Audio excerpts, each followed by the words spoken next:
Simbora. Ó, então, o Cerrado é o nosso bioma, né? É o bioma em que nós estamos inseridos, tá? E ele faz divisa com praticamente todos os outros biomas, né? Não faz divisa com os Pampas, que está bem ao sul, tá? Mas faz divisa com a Mata de Araucárias, que a gente já estudou, e com os outros que a gente vai estudar também, tá bom? Então, lá, rapidamente, dá uma repassada rápida naquilo que a gente já falou sobre o Cerrado. Olha, o Cerrado não é um bioma homogêneo. Nós temos três grandes formações. As formações campestres, as formações savânicas e as formações florestais, certo? Nos campos, independentemente sendo cerrado ou não, vai haver um predomínio de vegetação rasteira, certo? Graminosa, herbácea, tá?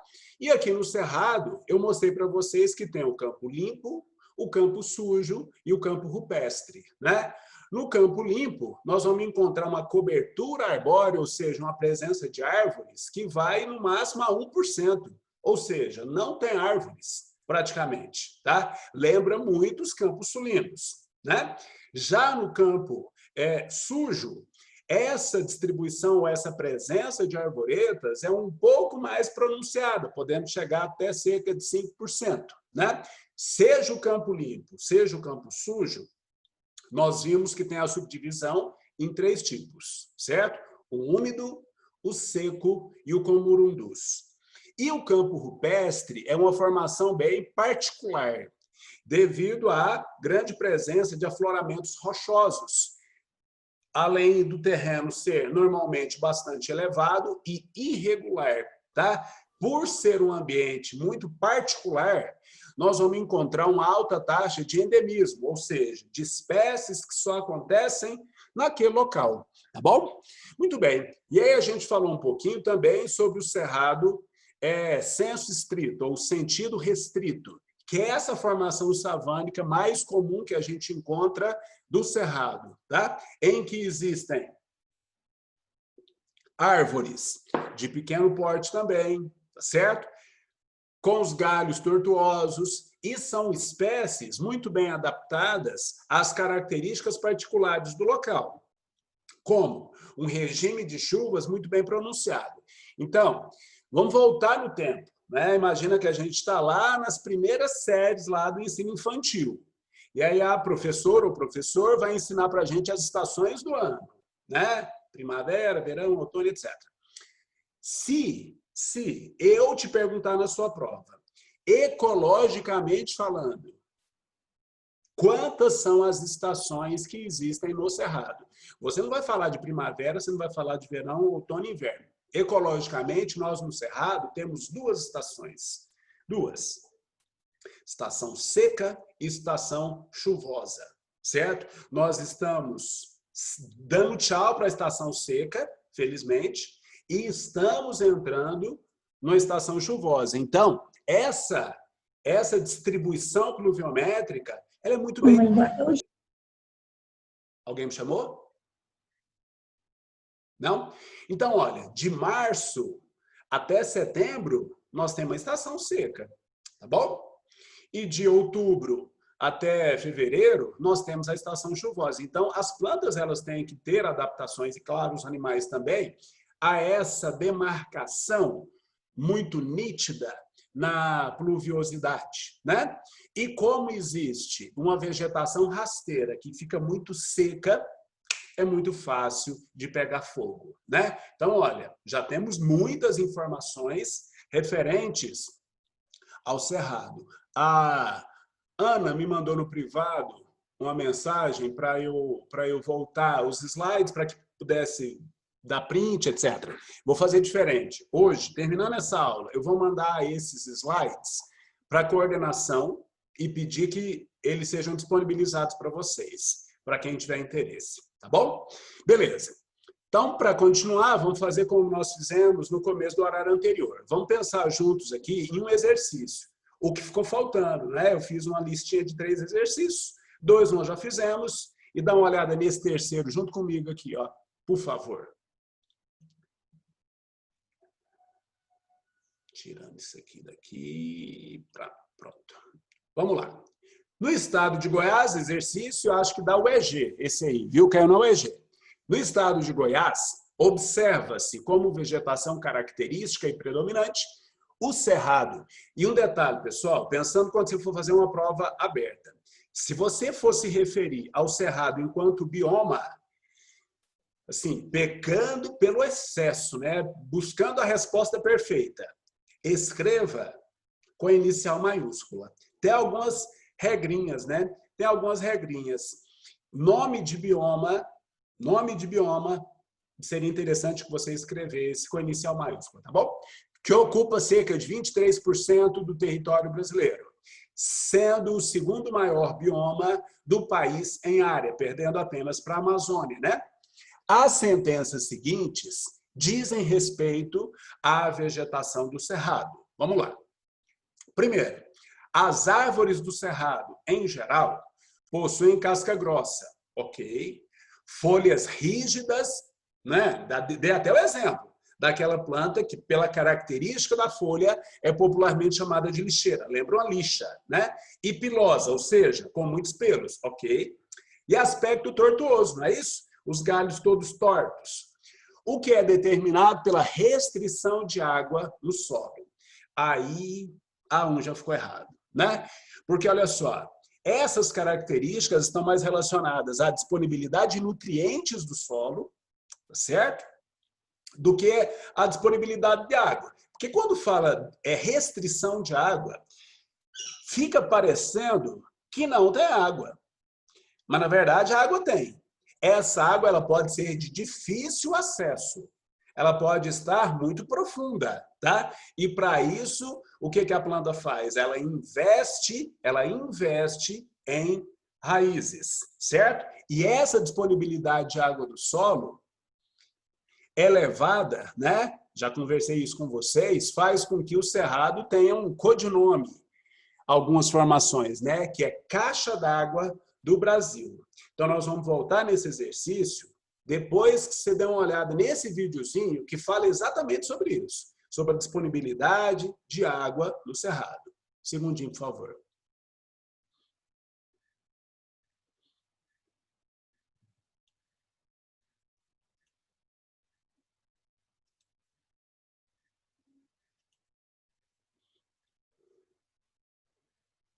Dos principais berços de água do país. Abastece usinas hidrelétricas de norte a sul.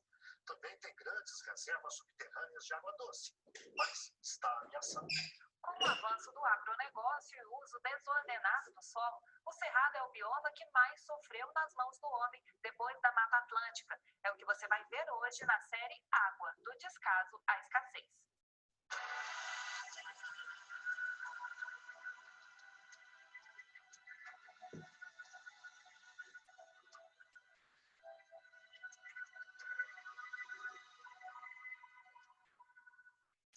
Mais de um quinto das terras brasileiras estão no Cerrado. É o segundo maior bioma do país, atrás apenas da Amazônia, e ocupa uma faixa que corta toda a região central. Por isso mesmo, faz a ponte com a própria Amazônia, a Caatinga, a Mata Atlântica e o Pantanal. Só não faz divisa com os Pampas, mas é o berço das águas que abastecem, inclusive, o sul do país. No caso da Bacia do Paraná, no território brasileiro, 50% da água que passa em Itaipu vem do bioma cerrado. O Pantanal é um ambiente totalmente dependente das águas do Globo Cerrado. O balanço hídrico no Pantanal é negativo, então se não fossem essas águas do Cerrado, o Pantanal seria hoje uma outra coisa que não o ambiente que lá nós temos hoje em dia. O Cerrado abriga também as nascentes, as 3 maiores bacias hidrográficas da América do Sul e alimenta 3 dos maiores aquíferos do mundo. Reservatórios subterrâneos imensos que abastecem rios e nascentes. Não é à toa que o Cerrado é conhecido como a caixa d'água do Brasil. Mas os tempos de fartura não existem mais. Nossos estudos comprovam que pelo menos 10 rios secam, desaparecem totalmente por ano. O Cerrado é como uma floresta de cabeça para baixo. Apenas 1/3 da planta fica acima do nível do solo. Os outros 2/3 estão debaixo da terra. Com raízes mais longas, mais água é captada. Só que depois da Mata Atlântica, o bioma foi o que mais sofreu nas mãos do homem. É ainda a área de conservação com menor porcentagem de proteção do mundo. No Distrito Federal, bem perto da divisa com Goiás, a Estação Ecológica de Águas Inundadas é um desses oásis, mas nem a visita controlada impede a degradação. A nascente Cascarra fica poucos metros mata dentro, e esta é a Lagoa Cascarra, ou o que sobrou dela. Antes, esse espaço todo aqui ficava debaixo d'água, inclusive onde eu estou agora. Hoje não. O curso da água segue só por esse trecho central. O problema está ao redor da unidade de conservação, e um levantamento recente tem preocupado especialistas. Esse estudo já apontou uma diminuição da quantidade de água na estação ecológica. Por quê? Porque a gente teve um uso e ocupação do solo muito desenfreado no entorno da unidade. E não só em torno da unidade. A escassez de água no Cerrado é uma realidade em vários locais. E as principais causas são a falta de chuva, o avanço do agronegócio e a ocupação desordenada do solo, como as invasões. Principalmente em regiões mais, digamos, aglomerados urbanos, né, onde você tem uma ocupação do solo cada vez mais deteriorado, nem sempre planejado, grande parte não planejado.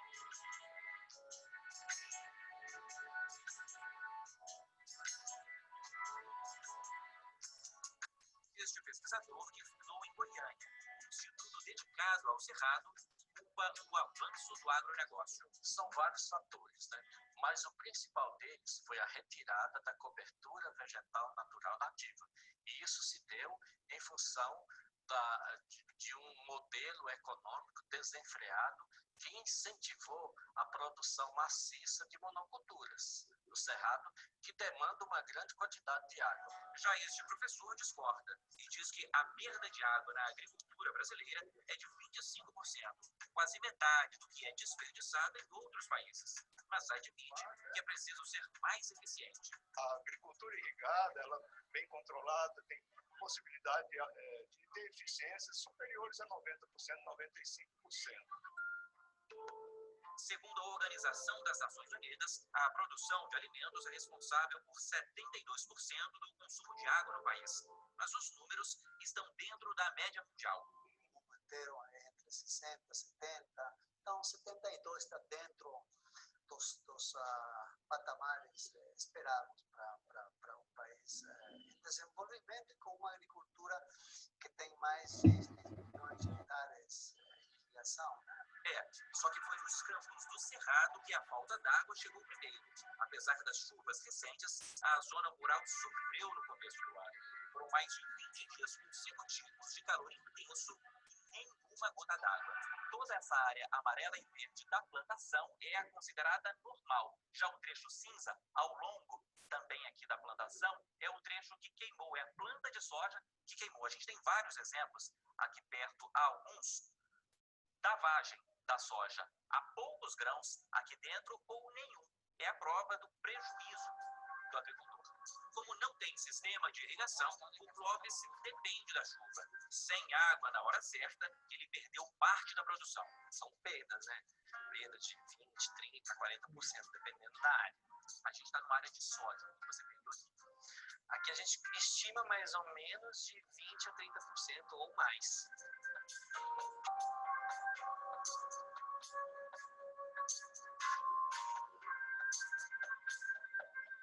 A chuva passou de 1.500 milímetros por ano, em média, para 1.200.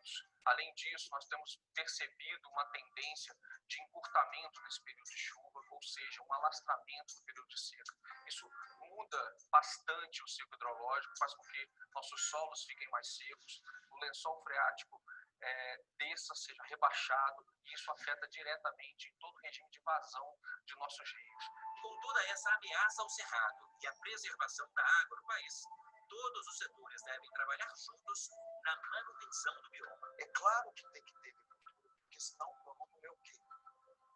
Você está entendendo? É claro que tem que ter criatório de gado, etc. Senão você vai sobreviver de quê? Claro que tem que ter indústria, claro que tem que ter moradia para as pessoas, mas isso tem que ser feito de forma sustentável.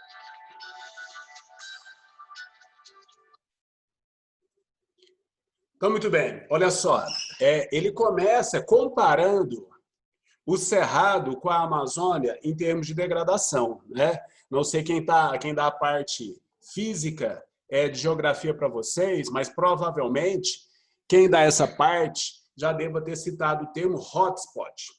Hotspot, se você procurar no dicionário de inglês, você vai encontrar vários significados. Ecologicamente falando, um hotspot é uma área que tem algumas características. Primeiro, uma alta diversidade biológica com alta taxa de endemismo.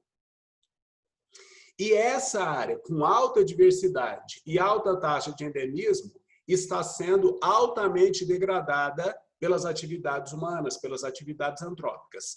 No mundo, existem 25 áreas enquadradas como hotspots, certo? Tem muitas espécies que só ocorrem ali, tá? E a degradação está acontecendo muito rapidamente. Dessas 25 áreas no planeta, 2 estão no Brasil. Quais? A Mata Atlântica e o Cerrado. Mata Atlântica e Cerrado, né?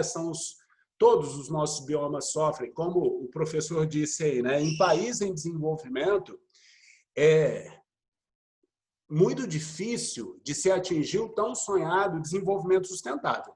É possível? É possível. Mas aí tem que investir em tecnologia, principalmente em tecnologia agrícola, né? Para produzir mais no menor espaço possível, com a menor utilização de água possível. Então, tem que investir em tecnologia, o que a gente ainda está engatinhando, certo? Mas mostrei esse videozinho para vocês só para reforçar a informação que estava no primeiro item do exercício. Tem água no Cerrado. De repente, não é tão fácil chegar lá, né? Mas aí a raiz da planta dá um jeito de chegar, tá? Vamos continuar analisando o exercício e aí eu vou parar certamente em alguns momentos para fazer alguns tipos de comentários. Tá lá. 2. Então, a primeira está errada, né? 2. A vegetação do Cerrado, embora apresente árvores com belíssimas flores, como os ipês, certo? E de interesse econômico, como o piqui, apresenta como uma vegetação com baixa diversidade de espécies. Aí está super errado. A biodiversidade do Cerrado é altíssima, tanto de flora, ou seja, de plantas, como de fauna, ou seja, de animais, certo? Então, os 2 primeiros itens estão errados. Tá lá. Os solos do Cerrado caracterizam-se por apresentarem, no geral, grandes quantidades de alumínio. Já falei isso para vocês, essa informação é certa. O que, volta a tocar nessa tecla, acaba sendo um fator limitador para algumas espécies de vegetais, pelo fato de o alumínio poder exercer uma atividade tóxica para a planta, tá? Aí, ó, é o que está falando na sequência. O que é tóxico para a maioria dos vegetais. No entanto, os solos são ricos em nutrientes, o que pode ser comprovado pela grande utilização dos solos do Cerrado para o cultivo do café e da soja. Realmente, o Cerrado é bem explorado para a implantação de monoculturas, certo? Mas, repito, ó, se alguém aqui é de família que mexe com fazenda e produtividade agrícola, sabe que muito frequentemente você tem que corrigir a acidez do solo, muitas vezes você tem que incorporar nutrientes ao solo, porque o solo é ácido, frequentemente, e pobre em nitrogênios. Em nutrientes. Então, os 3 primeiros itens errados. Tá lá. Número 4. O fogo comum no cerrado destrói extensas áreas de vegetação durante a estação seca. No entanto, seus efeitos podem ser benéficos para muitas espécies que florescem, frutificam e dispersam suas sementes logo após a passagem do fogo. Então, você deve ter reparado o seguinte, eu me referi ao fogo algumas vezes nas aulas aí, tá? Eu apresentei o fogo apenas como vilão? Não. O que eu te disse? Se a frequência do fogo for maior, bem maior do que deveria ser, ou a intensidade, aí é um problema, tá? O fogo natural, o fogo que acontece no final da estação seca, início da estação chuvosa, que é exatamente o momento que a gente está, esse fogo é necessário, né? Mais uma vez, futuros profissionais aí da área ambiental, quando você for fazer o manejo de uma área de cerrado, né? Quando você for se dedicar a preservar uma área de cerrado, talvez você tenha que fazer a utilização do fogo, porque essa informação que está aí é uma verdade. Algumas famílias de plantas de cerrado dependem, em alguns aspectos, do fogo. Por exemplo, para isso aí. Então, algumas plantas dependem de fogo para florescer, para produzir fruto, ou até mesmo para abrir os seus frutos e a semente se dispersa. Então, o quarto item é verdadeiro, tá bom? Número 5. A preservação das formações florestais do cerrado é importante no sentido de conservar as nascentes de rios e a fauna, principalmente de pássaros e mamíferos. Então, olha, muitas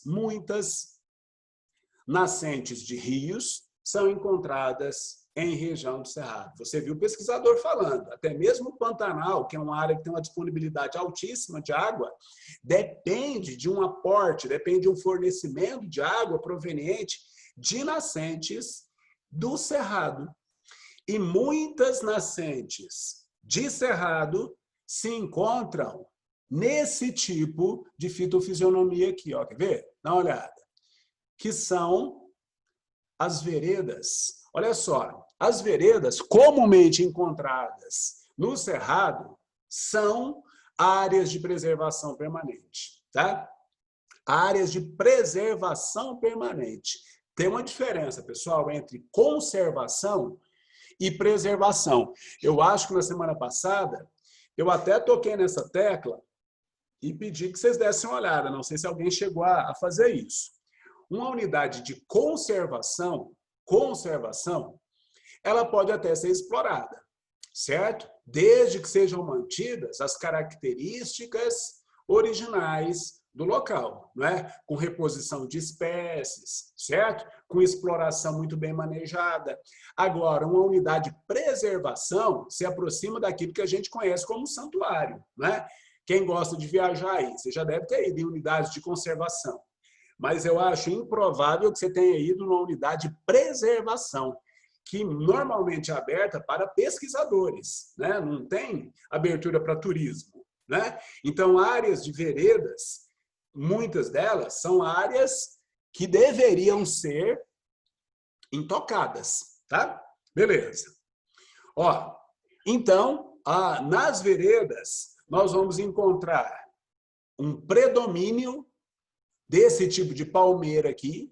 Quem gosta de mato aí, quem gosta de fazenda já deve ter ouvido falar que é o buriti, né? Vai aparecer mais para frente nos próximos slides. E sobrevoando, como a gente aprendeu a fazer, nós vamos encontrar uma cobertura arbórea entre 5% e 10%, tá? E quem representaria aí, né, os indivíduos de porte arbóreo são essas palmeiras, são os buritis, tá? Então, ó, o vegetal característico é esse aí, né? Aqui, ó, os buritizais. Então, junto aí com essas plantas, né, popularmente conhecidas como buritizeiros, buritizais ou simplesmente buritis, nós vamos encontrar na parte mais baixa, né, uma vegetação arbustivo-herbácea. Então, olha, isso que ele está te mostrando aqui, deixa eu pegar uma caneta.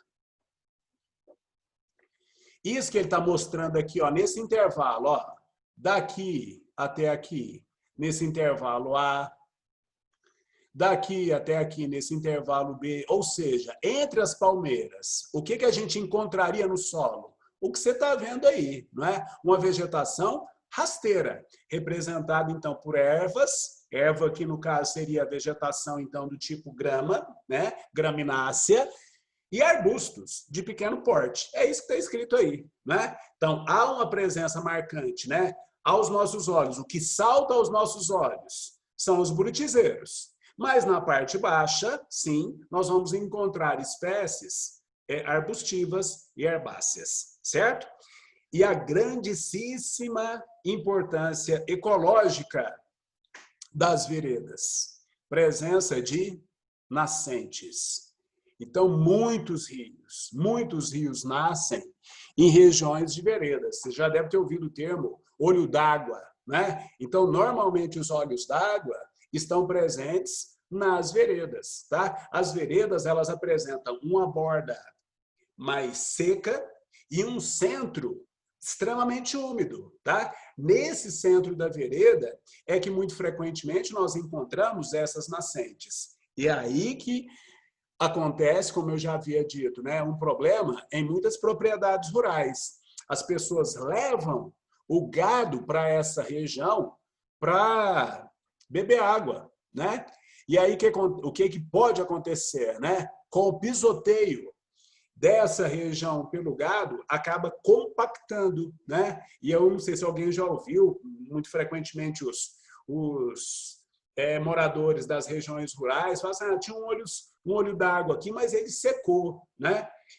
Alguma coisa aconteceu que esse olho d'água secou, que essa nascente não está mais ofertando a água, tá? Pode ser alteração no regime de chuva, é claro, mas muito frequentemente é pelo pisoteio do gado, tá bom?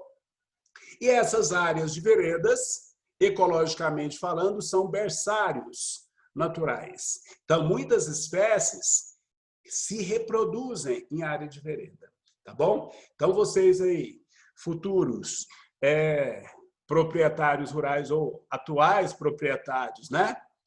Tem que produzir? Tem, é o que o professor falou, né? A gente precisa comer, tá?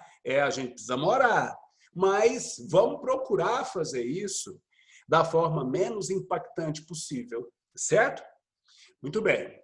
E aí, então, essa aqui é uma imagem clássica, muito comumente encontrada no Cerrado. Eu tenho certeza que, se não todos vocês, a maioria já viu, ao vivo e a cores, esse tipo de paisagem, né? Agora, tem gente que é urbanoide ao cubo, né? Não sai da cidade por nada, talvez nunca tenha visto. Mas eu acredito que a maioria já viu, certo? Então, o cara que tirou essa foto aqui, ele estava numa parte seca. Mas dá para a gente perceber aqui, ó, vou até mudar de cor, uma área que é úmida, essa área que eu coloquei o X aqui. E essa área, ela tende a ser úmida o ano todo ou a maior parte do ano, né? Então, acaba sendo uma área em que os animais dependem, tá? Porque, olha só, aqueles seres que conseguem deslocar com muita facilidade, na estação seca, acabam migrando, tá? Então, você tem que lembrar o seguinte, migração é um movimento pendular. Imagina o pêndulo de um relógio, ele vai e volta, vai e volta. Então, alguns bichos encontrados no cerrado na estação seca, encontrados na estação chuvosa, quando chega a estação seca, eles vão embora. Mas nem todos têm condição de fazer isso. Alguns não são migratórios, né? Então, eles acabam dependendo dessas áreas que mantêm umidade, mesmo na estação seca, para conseguir sobreviver, tá? E se a gente pensar em bichos que são... Eita ferro, espera só um pouquinho.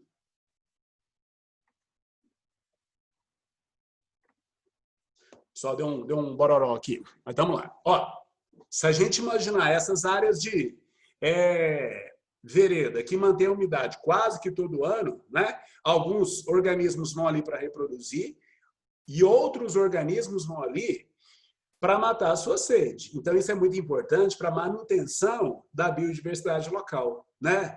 Então, quem está acompanhando a linha de raciocínio desde o começo, você percebe que é um quebra-cabeça, né? Os biomas são quebra-cabeça, eles são interdependentes, né? Então, se eu descaracterizo um ambiente, o problema não vai acontecer só ali, vai acontecer como se fosse uma cascata em vários outros ecossistemas que são dependentes, direta ou indiretamente, daquele que eu degradei, entendeu?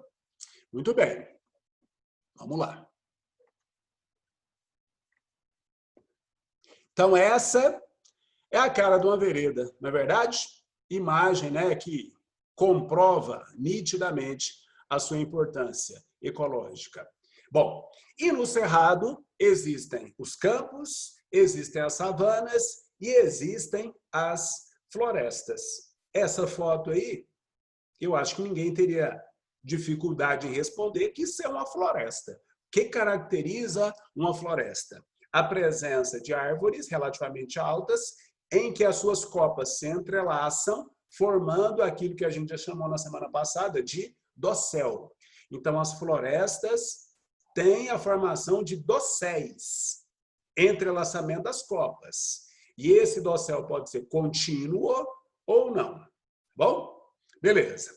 E aí, as nossas florestas, né, as florestas encontradas no Cerrado, se dividem em dois grandes tipos, que são aquelas associadas a cursos d'água, aqui, ó, há um rio passando aí no meio, e aquelas que não são associadas a cursos d'água, certo?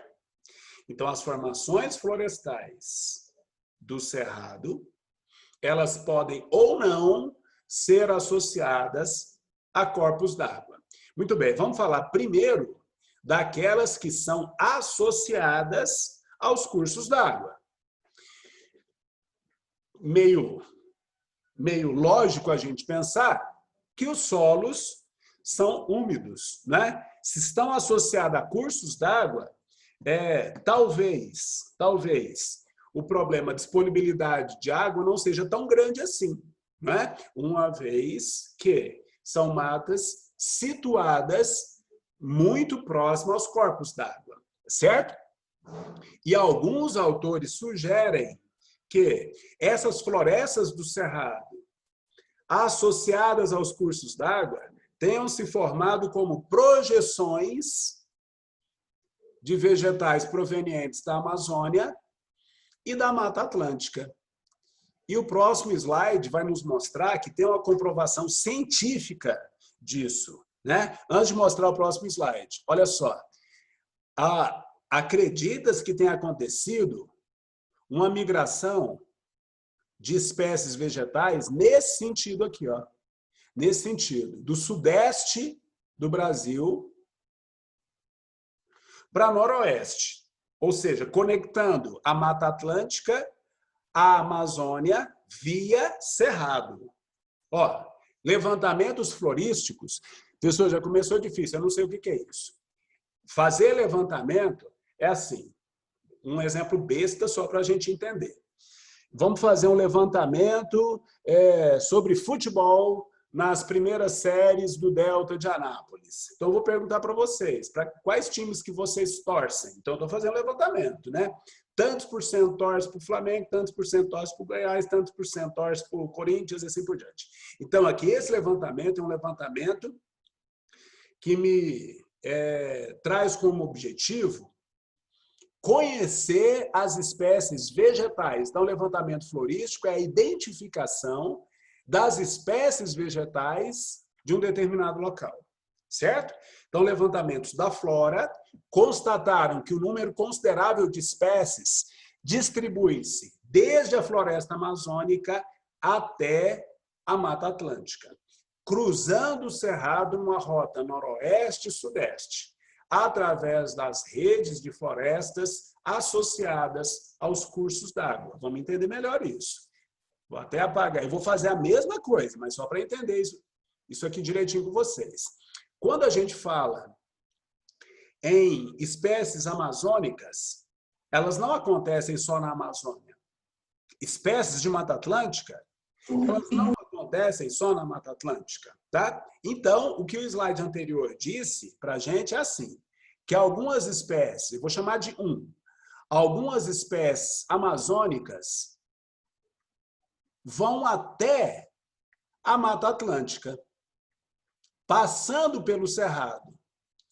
E algumas espécies, que eu vou chamar de 2 em vermelho, são espécies de Mata Atlântica, que vão até a região amazônica, passando também pelo Cerrado. É como se existisse, pessoal, um corredor ecológico, contendo espécies próprias do Cerrado, é claro, mas também espécies amazônicas e espécies de Mata Atlântica, né, que vão se dispersando pelo Brasil através do Cerrado. É isso que está escrito aí, né? Então, levantamentos de espécies vegetais constataram que uma grande quantidade de espécies vegetais vão desde a floresta amazônica até a Mata Atlântica, através do Cerrado. E especificamente associadas às florestas, associadas aos cursos d'água. Tá bom? Contrariamente, as matas número 2, não associadas aos cursos d'água, elas devem ter feito uma rota migratória diferente.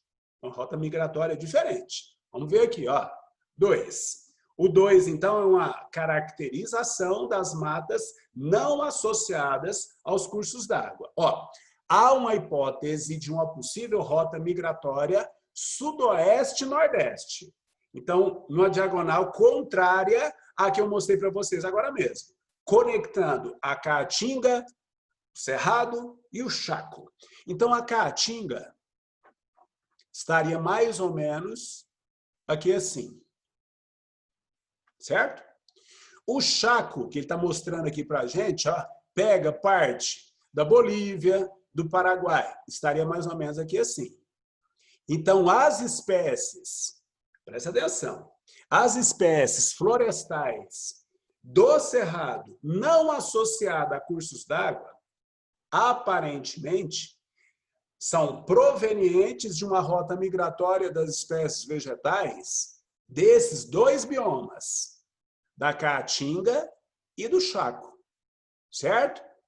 Então, ó, voltando. As espécies vegetais de florestas associadas a cursos d'água no Cerrado devem ter sido provenientes de uma invasão de espécies amazônicas e espécies de Mata Atlântica, às margens dos rios.